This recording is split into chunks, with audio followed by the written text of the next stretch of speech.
At some point in life, everyone faces a quiet moment where no one is watching, no one is judging, and a single choice can quietly reshape everything. It doesn't look dramatic, it doesn't feel heroic, but years later, you realize that moment never really left you. Ethan Miller was the kind of man people trusted without thinking about it. 36 years old, married, one daughter, a stable job as a project coordinator for a mid-sized logistics company in Ohio. Not rich, not struggling, just steady. His life ran on routines. Morning coffee at 6:15 a.m., the same route to work, the same desk by the window, dinner with his family at 7, Netflix by 9, sleep by 10:30. From the outside, it looked like discipline. But inside, Ethan felt something else growing quietly. Desire. Not the obvious kind, not reckless or immoral, just a constant whisper that said, "There's more than this." It showed up when he scrolled through social media late at night, watching strangers build businesses, travel, reinvent themselves. It showed up when he imagined writing again, something he loved in college but abandoned for practicality. It showed up every time he felt that dull pressure in his chest on Sunday evenings. He didn't hate his life. That made it worse, because when life isn't terrible, you feel guilty wanting more. Ethan told himself he was lucky. Many people would trade places with him, a stable income, a healthy child, a supportive spouse. So why did he feel restless? Psychologically, this is where many adults get stuck, not in pain, but in comfort that slowly turns into quiet dissatisfaction. Desire doesn't always scream. Sometimes it waits patiently. And discipline, when it becomes rigid, can start to feel like a cage.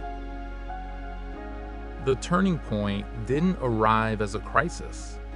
It arrived as an email. One Tuesday afternoon, Ethan received a message from a former college friend named Lucas. They hadn't spoken in nearly a decade. Lucas had gone a different path. Freelancing, moving cities, taking risks Ethan never did. The subject line was simple. Thought of you. Lucas wrote about starting a small creative consulting firm. He needed someone organized, thoughtful, and reliable. Someone who understood systems, but also people. I remember how you used to write, Lucas said. You had something. Still do, I think. Ethan stared at the screen longer than he should have. The offer wasn't reckless. It wasn't guaranteed either. Lower initial pay, uncertain growth, long hours, no safety net. But it was alive. That evening, Ethan didn't mention the email to his wife. Not because he was hiding, but because saying it out loud would make it real. That night, he lay awake listening to the familiar sounds of his house. The hum of the refrigerator, his daughter's soft breathing through the monitor, the weight of responsibility pressing gently but constantly on his chest. Desire pulled him forward. Discipline held him in place. This is where psychology becomes personal. Desire is fueled by imagination. Discipline is fueled by fear of loss. And Ethan was standing right between them. Over the next few weeks, Ethan lived two lives.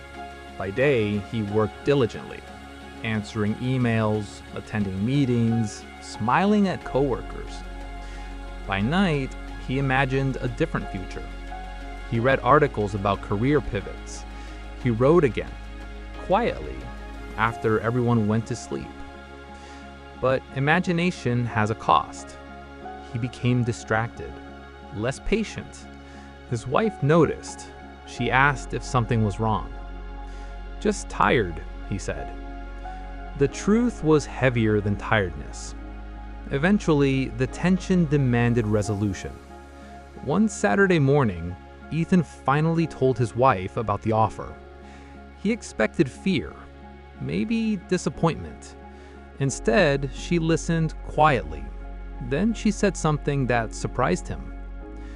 I don't want you to wake up at 50 wondering who you could have been. But she also said something else. We have a child, a mortgage. This isn't just your dream. That sentence stayed with him longer than the conversation, because discipline isn't just self-control. Sometimes it's loyalty. Ethan declined the offer. He wrote Lucas a thoughtful message, thanked them, explained his reasons, wished them well. For a while, life returned to normal, but something subtle changed. The desire didn't disappear. It transformed. Instead of inspiring him, it haunted him. Months passed, then years. Ethan was promoted. More money, more responsibility, less time. He stopped writing entirely. And slowly, without noticing, his discipline turned into avoidance. The real consequence wasn't regret. It was numbness. Ethan wasn't unhappy, but he wasn't fully present either. He moved through life efficiently, responsibly, correctly, but something essential felt muted. Psychologically, this is what happens when desire is ignored rather than integrated. Discipline without desire becomes mechanical. Desire without discipline becomes chaotic. The struggle isn't about choosing one over the other. It's about balance. Years later, after a health scare that forced Ethan to slow down, he returned to writing, not as an escape, but as a practice. 30 minutes a day.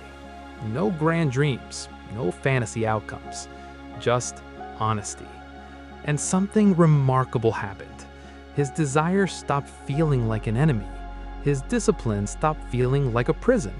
They became partners. The life lesson wasn't take the risk or play it safe. It was this: unexamined desire doesn't disappear.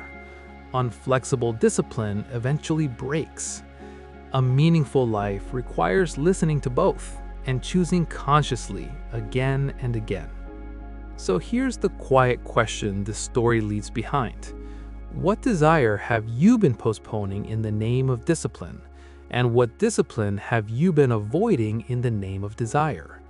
Because the struggle between them never really ends. It just waits for you to notice.